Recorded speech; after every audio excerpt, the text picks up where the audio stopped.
Everyone, Monika astrology में आपका बहुत बहुत स्वागत है। आज हम बात करने जा रहे हैं वृषभ लग्न की और वृषभ राशि वालों की। देखिए, वृषभ राशि वालों के लिए अगस्त 2021 किस तरह की परिस्थितियां लेकर आ रहा है और हमें किन चीज़ों का ध्यान रखना है, ये आज मैं पूर्ण रूप से बताऊंगी। हम पूरी परिस्थितियों को अच्छे से देखने वाले हैं कि आखिर क्या परिस्थितियां सर्जन हो रही हैं। चलिए देखते हैं। लग्न में, वृषभ लग्न में ही राहु बैठा हुआ है। देखिए, राहु लग्न में होता है और लग्न का स्वामी 10 तारीख तक, मतलब 11 तारीख तक चतुर्थ भाव में रहेगा शुक्र। उसके बाद 11 अगस्त को शुक्र चेंज हो जाएगा और वो आपके पंचम भाव में चला जाएगा। देखिए, ये जो स्थिति है, क्योंकि लग्नेश बहुत इंपॉर्टेंट होता है और उसका पहले चतुर्थ भाव में जाना, फिर पंचम भाव में जाना, तो ये जो परिस्थिति है उसमें क्या होगा। देखिए, आप बहुत बड़े लाभ की तरफ जाना चाहते हैं, आप बहुत बड़ा इन्वेस्टमेंट अगर करने जा रहे हैं तो देखिए ये चीज़ से आप बचिएगा। मैं आपसे यही कहूँगी, क्योंकि शुक्र अब अपनी नीचस्थ पोजीशन में आने वाला है 11 तारीख के बाद। तो इससे क्या होगा कि जो परिस्थितियां हैं, आप कोई भी निर्णय त्वरित लेना चाहते हैं तो मत लीजिए। आप बहुत बड़ा लाभ अगर एक्सपेक्ट कर रहे हैं तो अभी उसका समय योग्य नहीं है। यानी कि आपको कार्य में सफलता जरूर मिलेगी, मगर जिस प्रकार का लाभ आप सोच रहे हैं और जो आप कहते हैं कि 15 दिन में आप बहुत बड़ा कोई जंप सोच रहे हैं, तो वो एकदम से नहीं हो पाएगा। तो वो आत्मविश्वास की कमी ना आ जाए, इसलिए मैं कह रही हूँ, बहुत सोच समझ के और धैर्यता से हमको निर्णय लेना है। राहु लग्न में होता है तो क्या है, एक तो प्लानिंग बहुत अच्छी करते हैं हम, मगर उसके अंदर आपको एक अज्ञात भय में वो डाल देता है, एक भ्रमित अवस्था क्रिएट करता है। आपको लगता है कि ये कार्य हो जाएगा, फिर अंत में आकर आपको निराशा हाथ में मिलती है, फिर आप अंदर से वो एक डर में जीना शुरू कर देते हैं। तो ये मत कीजिए, कोई भी भ्रम में नहीं पड़ना। हमें बहुत ही प्रैक्टिकली, बहुत सोच समझ के, अगर आपको आपसे कोई सुपीरियर है उसकी एडवाइस लेकर कार्य करते हैं तो बहुत अच्छा है। क्योंकि एडवाइस लेने से क्या होता है कि ये राहु से क्रिएट हुआ जो भ्रम है वो खत्म हो जाता है। तो हो सके तो ये चीज जरूर कीजिएगा। दूसरे भाव का स्वामी जो है आपका बुध है और बुध 9 अगस्त से लेकर 26 अगस्त तक चतुर्थ भाव में भ्रमण करेगा। तो वो तीसरे से चतुर्थ भाव में चला जाएगा। तो उससे क्या होगा, आप आपकी फैमिली के साथ, आप कुछ भी हो मगर फैमिली वाले आपके जरूर आपके साथ हैं। और अगर कोई एग्रीकल्चरल लैंड है जिसके साथ आप जुड़ना चाहते हैं, आपने कोई खेत ऐसा कुछ खरीदा हुआ है या उससे कोई एग्रीकल्चर से रिलेटेड कोई कार्य करते हैं आपके घर वालों के साथ मिलकर, तो ये आपको बहुत फायदा देगा। क्योंकि ये जो चतुर्थ भाव में बुध जा रहा है, उससे आप फैमिली के साथ रहकर, क्योंकि ये चौथा घर जो होता है वो हमारे एग्रीकल्चर लैंड का भी होता है, हमारी प्रॉपर्टीज का भी होता है, तो ये आप कर सकते हैं। फाइनेंशियल फ्लो अच्छा रहेगा। बहुत बड़ा कुछ एक्सपेक्ट नहीं कर रही हूँ मैं, मगर आपका जो फ्लो है वो आपका बना रहेगा। आपके कार्य कहीं भी नहीं बिगड़ेंगे। क्यों? क्योंकि ये जो गुरु और मंगल की जो दृष्टि संबंध बना हुआ है, ये आपके लिए सबसे बेस्ट है। आप जो भी निर्णय ले रहे हैं, मैं ये नहीं कहूंगी कि निर्णय आप कुछ भी ले सकते हैं, बिल्कुल नहीं। सोचे समझे बिना, वेल प्लान्ड अप्रोच के बिना आपको कार्य करना ही नहीं है। मगर आप कोई भी कार्य करेंगे उसमें ये जो गुरु मंगल की युति है, ये जो सामने दृष्टि संबंध है, वो आपको एक मजबूती दे रही है। तो आपको एक सोच समझ के किया हुआ कार्य आपका सफल जरूर होगा, मगर भ्रम में नहीं जीना है। हमको थोड़ा सा एडवाइस लेकर कार्य करना है, तो बहुत अच्छा है। देखिए, आपका जो चौथे घर के अंदर सूर्य बुध और मंगल की जो ये युति बनी हुई है, तो ये जो युति है उस पे गुरु की पूर्ण दृष्टि है, गुरु वक्र अवस्था में है। मगर सूर्य बुध और मंगल की ये जो युति बनी हुई है, इसमें क्या होता है कि अगर कोई भूमि संबंधित कार्य है, और ये जो सूर्य है पहले 15 दिन आपके तीसरे घर में रहेगा, उसके बाद वो चतुर्थ भाव में चला जाएगा। तो ये सूर्य पहले आपको बहुत अच्छा, जिसको कहते हैं ना कि आपको फोर्सफुली कार्य करने की क्षमता देगा, आपके अंदर पराक्रमी वृत्ति लेकर आएगा। 15 दिन में आप बहुत कुछ सेटअप करना चाहेंगे, बहुत प्लानिंग के साथ कार्य करना चाहेंगे। पराक्रम में कहीं पर भी कमी नहीं है, बहुत अच्छा है और आप कर भी सकते हैं। आप कोई जॉब चेंज करना चाहते हैं, अभी रुक जाए तो बेहतर है। अगर आप कोई बिजनेस कर रहे हैं, बिजनेस को आप प्रमोट करना चाहें तो वो कर सकते हैं। सोलर प्लांट संबंधित कोई कार्य करना चाहते हैं, आप इलेक्ट्रिसिटी संबंधित कोई कार्य करते हैं, आईटी संबंधित कार्य करते हैं, क्योंकि गुरु और मंगल का जो ये युति है, ये जो देखने का जो ये संबंध है, दृष्टि संबंध, ये आईटी फील्ड वालों के लिए बहुत अच्छा है, मेडिकल फील्ड वालों के लिए बहुत अच्छा है।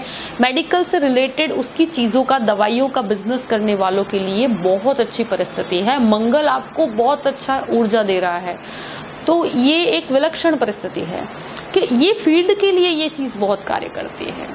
तो ये एक बहुत प्लस पॉइंट है। और 15 तारीख के बाद तो आपको बहुत ही अच्छा, सूर्य की परिस्थिति इतनी अच्छी है, इसके कारण चतुर्थ भाव में जो सूर्य की युति बनी हुई है, थोड़ा सा मानसिक संघर्ष जरूर हो सकता है, घर वालों के साथ भी हो सकता है, प्रॉपर्टी से रिलेटेड कोई मानसिक संघर्ष हो सकता है। क्यों? क्योंकि देखिए गुरु और मंगल का दृष्टि संबंध तो है, मगर सामने बुध और गुरु का भी दृष्टि संबंध है, तो उससे के कारण देखिए परिस्थितियां अच्छी तो रहेगी, क्योंकि मंगल कभी भी हारता नहीं है और वो भी सिंह राशि के अंदर, तो कुछ अलग ही लेवल की मजबूती होती है, उसकी एक ऊर्जा होती है।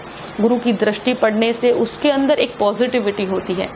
मगर ये बुध के कारण, गुरु और बुध का ये जो दृष्टि संबंध होता है, कहीं पर मानसिक संघर्ष दे देता है, जो हम तनाव में रहना शुरू कर देते हैं, तो ये मत कीजिए। और सबसे अच्छी चीज, अगर आपको कोई कार्य करना है तो देखिए गुरु बुध का ये जो दृष्टि संबंध बैंकिंग सेक्टर वालों के लिए बहुत अच्छा है, और एजेंसी से रिलेटेड कोई कार्य करते हैं तो बहुत अच्छा है, कमीशन से संबंधित कोई कार्य करते हैं तो बहुत ही आपके लिए अच्छी परिस्थितियां हैं, आप कर सकते हैं। बहुत बड़ा बिजनेस अगर आप सेटअप करने का सोच रहे हैं तो कोई बड़ा इन्वेस्टमेंट अभी नहीं करना चाहिए। क्यों?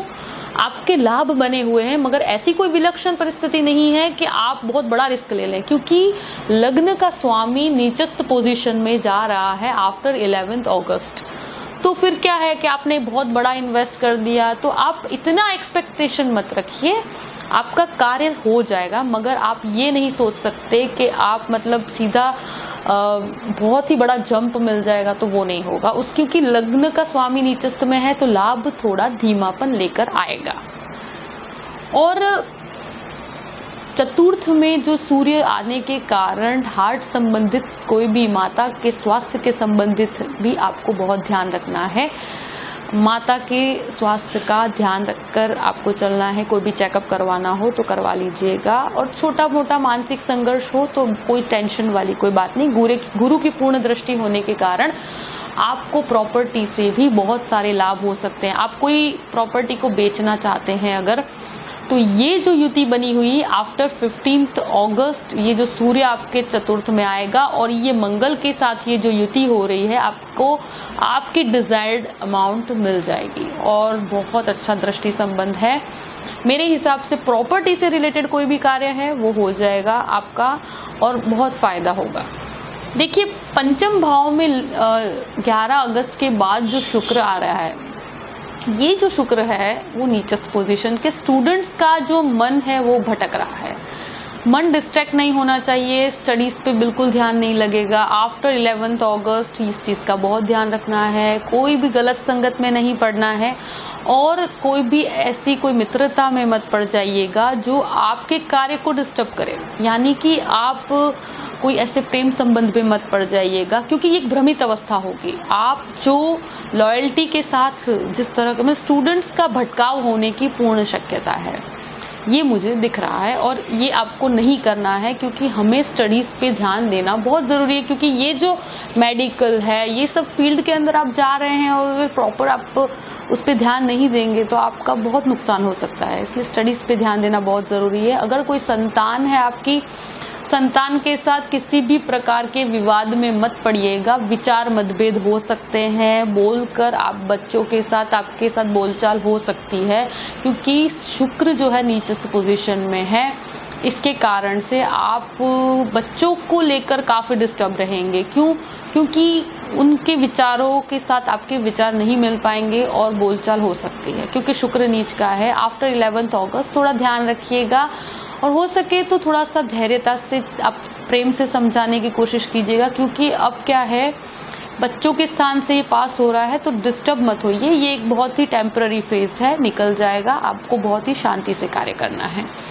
सब जो छठे घर का स्वामी शुक्र होकर खुद से 12वें भाव में जा रहा है, तो कोई भी प्रोस्टेट संबंधित कोई समस्या है, कोई गैस संबंधित समस्या हो सकती है, मधुमेह यानी कि डायबिटीज जैसा कुछ रोग है, तो उसका भी चेकअप करवा लीजिएगा। अभी इस तरह की परिस्थिति अगर है तो आपको ध्यान देना बहुत ज़रूरी होगा, क्योंकि छठे घर का स्वामी शुक्र होकर खुद से 12वें भाव में नीचस्थ पोजीशन में है। तो ऐसे गुप्त रोग से कोई भी पीड़ित हो अगर आप, तो आपको ऐसी समस्याओं का समाधान करना बहुत ज़रूरी है, चेकअप करवाना बहुत ज़रूरी है। वैसे कोई बड़ी समस्या नहीं है, मगर आपका लग्नेश भी इन्वॉल्व है इसमें, इसलिए मैं कह रही हूँ कि अगर ऐसी कोई समस्या है तो इसे लाइटली बिल्कुल भी मत लीजिएगा।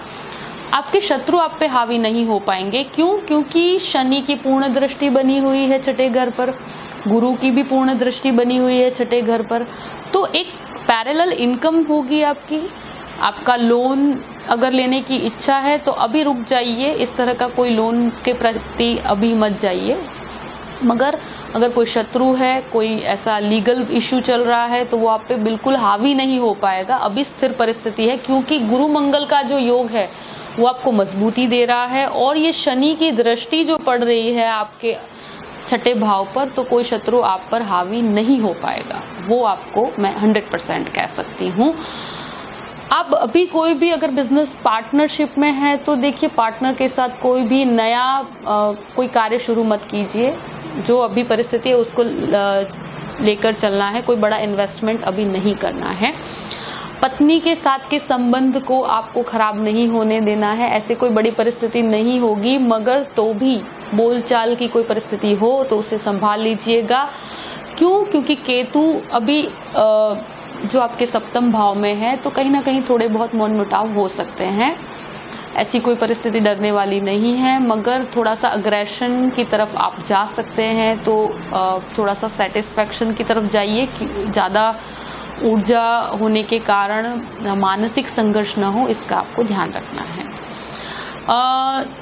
कोई भी रिसर्च संबंधित कार्य है वो आपको बहुत अच्छी परिस्थिति दे सकता है। गुरु आपके 10वें भाव में है और वक्र अवस्था में है। रिसर्च बहुत अच्छा करवाता है, क्योंकि वो आपका अष्टमेश भी है। रिसर्च का कार्य, आईटी, मेडिकल, हर कार्य में आपके लिए बहुत अच्छा है। मगर कोई भी कार्य एक दिन में नहीं होगा, एक दिन का कार्य 5 दिन में होगा। बिल्कुल भी आपको ऐसा नहीं सोचना है कि बस आज है तो आज ये कार्य हो जाएगा, नहीं होगा। क्यों? 10वें भाव के अंदर गुरु बैठा है, वो आपका लाभ का स्वामी होकर बैठा है। लाभ एक दिन में नहीं देगा, वो आपको कहते हैं ना, धीमापन देगा। कोई भी कार्य होगा उसमें धीमापन तो आएगा ही आएगा, मगर लाभ मिलेगा जरूर।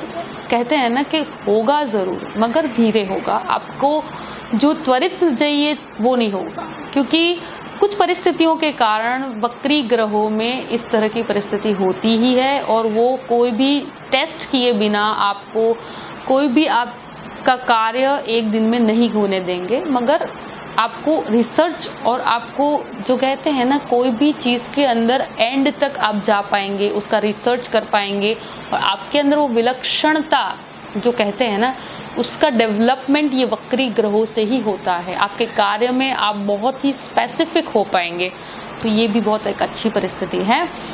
शनि आपके 9वें भाव में है, इससे क्या होता है, एक आध्यात्मिक ऊर्जा बनी हुई है। आपको आध्यात्म में बहुत ही शांति प्राप्त होगी, आप उसमें भी बहुत प्रगति कर पाएंगे। विदेश संबंधित कोई भी कार्य है बहुत अच्छा है। क्यों? तो देखिए, 12वें घर का स्वामी चतुर्थ सुख भाव में बैठा हुआ है, उसके ऊपर लाभेश की पूर्ण दृष्टि भी बनी हुई है, और आपके धन भाव का स्वामी भी उसके साथ है। तो विदेश से बहुत लाभ है। अगर आपको कोई भी बिजनेस करते हैं, विदेश के अंदर जॉब करना चाहते हैं, विदेश जाना चाहते हैं, तो ये परिस्थितियां आपको बहुत ही सपोर्ट कर रही है, आपको कर ही लेना चाहिए। आपकी ऐसी कोई इच्छा भी है तो वो पूरी हो जाएगी। विदेश से रिलेटेड इंपोर्ट एक्सपोर्ट का कोई कार्य करते हैं तो भी आपको बहुत सपोर्ट मिलेगा।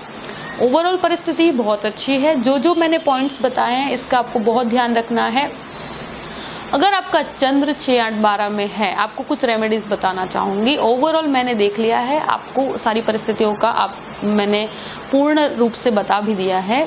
अब रेमेडीज की बारी है। रेमेडीज में यह है कि अगर चंद्र 6, 8, 12 में है तो प्रदोष का व्रत जरूर कीजिए, ओम नमः शिवाय की माला कीजिए, बहुत अच्छा है। आपको एक मानसिक जो आप शांति चाहते हैं वो उससे प्राप्त होगी। और 5 अगस्त और 20 अगस्त को प्रदोष का व्रत है, जरूर कीजिएगा, बहुत अच्छा रहेगा आपके लिए, क्योंकि चंद्र जो है आपके तीसरे घर का स्वामी है, तो आपके अंदर जो पराक्रमी वृत्ति है उसको एक ऊर्जा प्राप्त होगी, एक शांति प्राप्त होगी और आप एक सही निर्णय ले पाएंगे। लग्न में राहु है, विष्णु सहस्त्र का पाठ जरूर कीजिएगा। राहु को कंट्रोल करने के लिए विष्णु सहस्त्र बेस्ट रेमेडी है, आपको जरूर करना चाहिए। क्यों? क्योंकि गुरु भी आपके दशम भाव में है, तो गुरु भी आपका विष्णु सहस्त्र के पाठ करने से बहुत शांत होगा, एक सही आप निर्णय ले पाएंगे, एक धैर्यता से आगे बढ़ पाएंगे। गायों की सेवा करना भी बहुत लाभदायी है, क्योंकि गुरु आपका दशम भाव में जा रहा है लाभेश बनकर, तो उससे क्या होता है, तो आप जो लाभ आपके अटक रहे हैं वो लाभ आपको कब प्राप्त होंगे, जब आप इस तरह का गायों की सेवा करेंगे। गाय को गुड़ चने की दाल खिलाइए, बहुत बेस्ट है वो। एक घास भी खिला सकते हैं, किसी भी रूप में सच्चे हृदय से कीजिएगा, बहुत अच्छा रिजल्ट मिलेगा। आप करके देखिए, आपको बहुत रिलीफ भी प्राप्त होगा। ओवरऑल परिस्थिति बहुत अच्छी बनी हुई है, बिल्कुल चिंता की बात नहीं है। आई होप कि आपको ये वीडियो पसंद आया होगा। अगर पसंद आया है तो सब्सक्राइब जरूर कीजिएगा, लाइक भी कीजिएगा। और कोई भी आप क्वेश्चन पूछना चाहते हैं आप मुझे मेल कर सकते हैं, कमेंट बॉक्स में भी नीचे लिख सकते हैं। और थैंक यू सो मच। जय श्री कृष्ण।